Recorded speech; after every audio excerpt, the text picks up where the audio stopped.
The first time that I saw the Robert Rauschenberg exhibit at the MFA, I had not gone to art school. I hadn't studied art. I didn't know anything about art. I remember looking at it and thinking, what is this? And I was totally clueless. I didn't appreciate it either. I sort of ranted to my husband, this is crazy. I didn't get it. I didn't like it. And that's where I was. Didn't know anything about anything.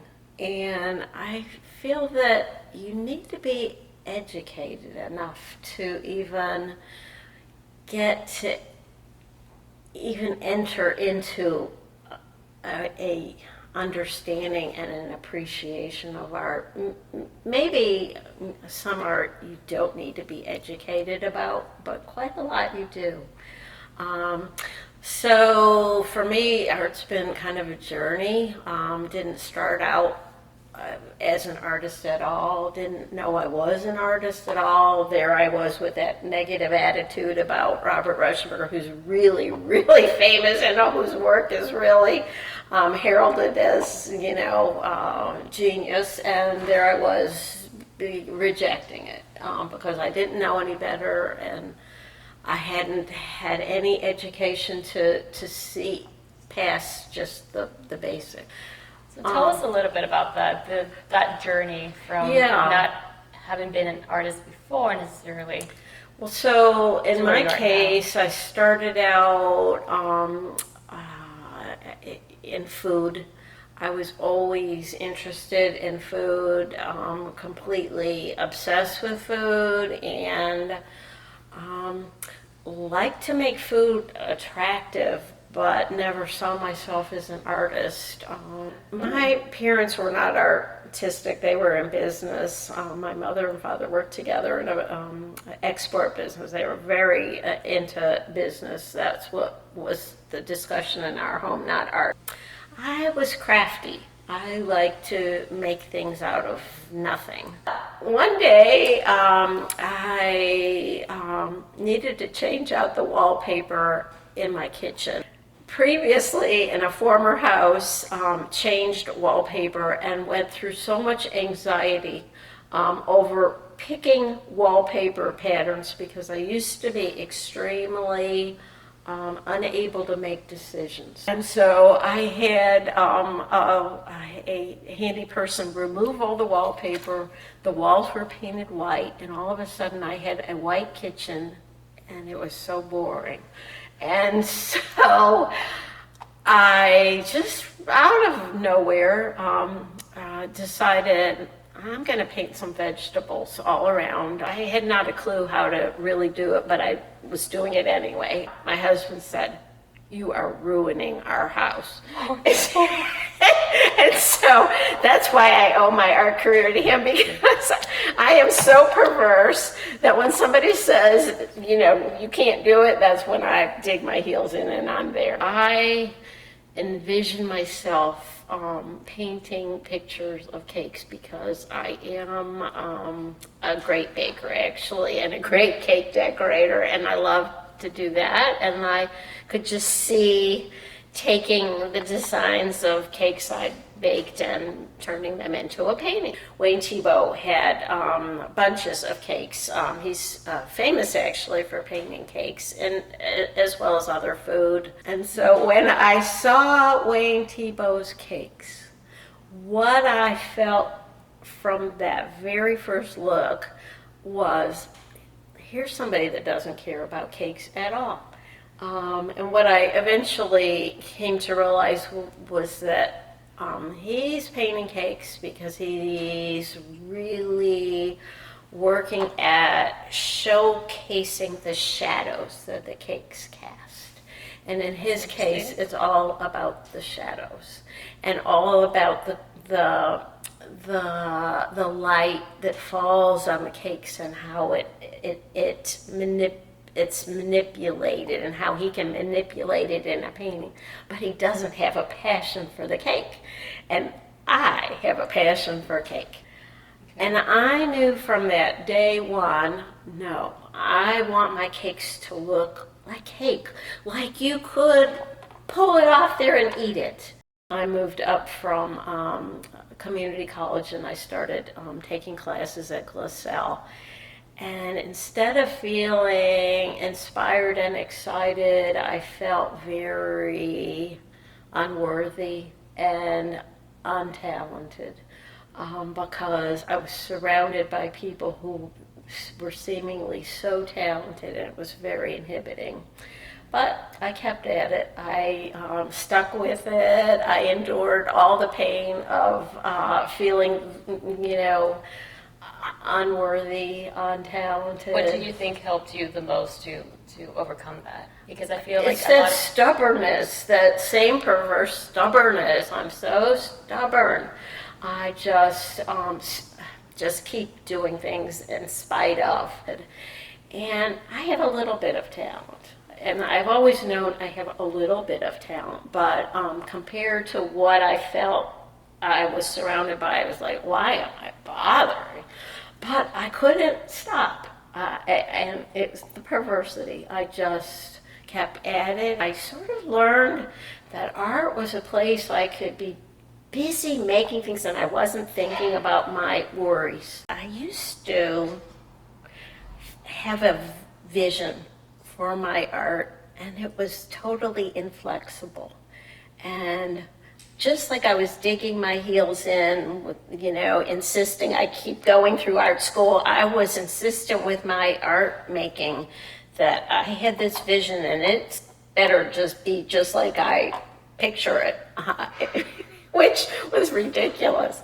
And it was from a lack of maturity, lack of understanding that making art is instinctual and it has its own sort of voice, and you have to know what it's saying and get there somehow. I had this idea of a painting that I was previously envisioning in paint, and all of a sudden it's like I'm picturing it in all these fabrics, and I'm getting it, and I'm ready to move into using fabric, all because of these chance words that this fellow student said. I pick a whole array of fabrics that I feel relate to each other. I organize them, I get them all together, and I start walking over to the table where they cut them for you. And then my old Robert Rauschenberg naysaying self, I swear this is true, I'm walking toward the table and then I'm thinking, this is ridiculous, what am I doing? And my old negative self came through. I threw all the fabric down, probably it had to pick up after me, and I ran out of the store. And then for a week, maybe two, I kept picturing that, how I was going to do it, and I couldn't let go of it. And I went back to trance. I picked the fabric out and I made that first piece. And then I just kept going. That's amazing. And it's amazing, and truly. so, I mean, I had to deal with myself. I was such a, so unschooled, so uneducated, so not knowing anything, so not knowing my own heart, my own soul. And you don't even care about getting past the surface. And I never did. I just didn't realize there was more to it than the surface. It never dawned on me. I didn't know enough to know what I was missing. And so it was an evolution of my own psyche. Discovery. Yeah. Of yourself.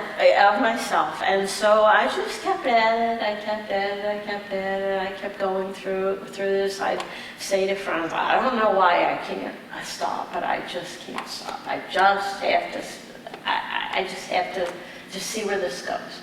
And eventually, I started making better art. Eventually, I learned enough and I stuck with it long enough that I was able to sort of integrate some of the lessons with some of my skill, and it started coming around. It started turning around. My work started turning around. I started feeling like I had an idea and I could get it out there. I used to be limited because I was limited by my own imagination, and I didn't see the depth and breadth that I could get to. You were that confident because you were operating from your heart. You were just excited and curious like a kid at the very beginning. And then as you started learning how everything worked, Then you went get from inhibited. your emotions to your mind. Yes, I totally went to my mind, and then I was so inhibited and so mired into the misery and self-doubt, and I just stuck with misery and self-doubt even though I kept trying to make art. I was still riddled with all Imprisoned that. by your own. Imprisoned, totally. I didn't really know how to be an artist exactly. I had graduated, but I didn't really know what to do next. So there I was, Did you feel a little bit of resistance?